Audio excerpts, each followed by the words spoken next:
Coraline walked back into the house. All was quiet and empty and deserted. Even her footsteps on the carpeted floor seemed loud.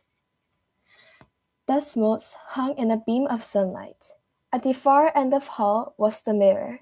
She could see herself walking toward the mirror, looking reflected a little braver than she actually felt.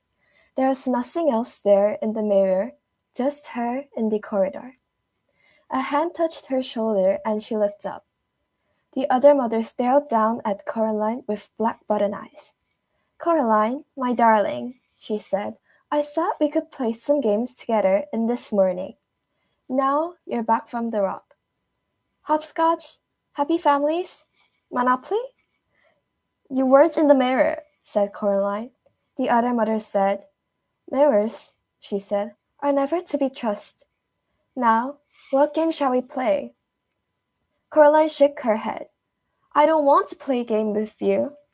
I want to go home and be with my real parents. I want to let me go, to let us all go." The other mother shook her head very slowly. "Sharper than serpent's tooth," she said, "is a mother's love and is a daughter's ingratitude. Still, the proudest spirit can be broken with love." And her long white fingers waggled and crossed the air. "I've no plans to love you," said Coraline, "no matter what. You can't make me love you." "Let's talk about it," said the other mother, and she turned and walked into the lounge. Coraline followed her. The other mother sat down on the big sofa. She picked up a shopping bag from beside the sofa and took out a white rustling paper bag from inside it. She extended the hand with it to Coraline. "Would you like one?"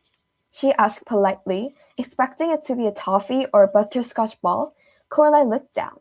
The bag was half filled with large shiny black beetles crawling over each other in their efforts to get out of the bag. "No," said Coraline, "I don't want one."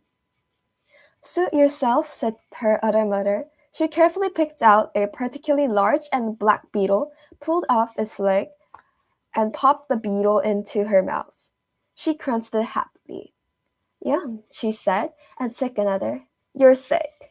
Sick and evil and weird."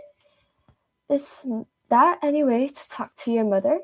her mother asked, with her mouth full of black beetles. "You aren't my mother," said Coraline. Her other mother ignored this. "Now, I think you're a little overexcited, Coraline. Perhaps this afternoon we could do a little embroidery together, or some watercolor painting. Then dinner, and then, if you have been good, you may play with the rats a little before bed, and I shall read you a story and tuck you in and kiss you goodnight." Her long white fingers fluttered gently like a tired butterfly, and Coraline shivered. "No," said Coraline. The other mother sat on the sofa. Her mouth was set in a line. Her lips were pursed. She popped another black beetle into her mouth, and then another, like someone with a bag of chocolate-covered raisins. Her big black button eyes stared into Caroline's hazel eyes.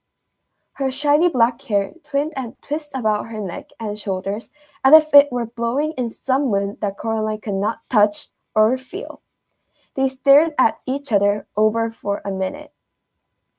Then other mother said, "Manners." She folded the white paper back carefully so no black beetle could escape, and she placed it back into the shopping bag. Then she stood up, and up, and up. She seemed taller than Coraline remembered. She reached into her armpit pocket and pulled out. For the first key, it was the black door key, which she found at the toast into her shopping bag, then a tiny silver-colored key. She held it up triumphantly. "There we are," she said. "This is for you, Coraline, for your own goods. Because I love you, to teach your manners. Manners man. After all." She pulled Coraline back into the hallway and advanced upon the mirror at the end of the hall. Then she pushed the tiny key into the fabric of the mirror, and she twisted. It opened like a door, revealing dark space behind it. You may come out when you learn some manners. And when you're ready to be a loving daughter. She picked Coraline up and pushed her into a dim space behind the mirror. A fragment of beetle was sticking to her lower lip, and there was no expression at all in her black button eyes. Then she swung the mirror door closed and left Coraline in darkness.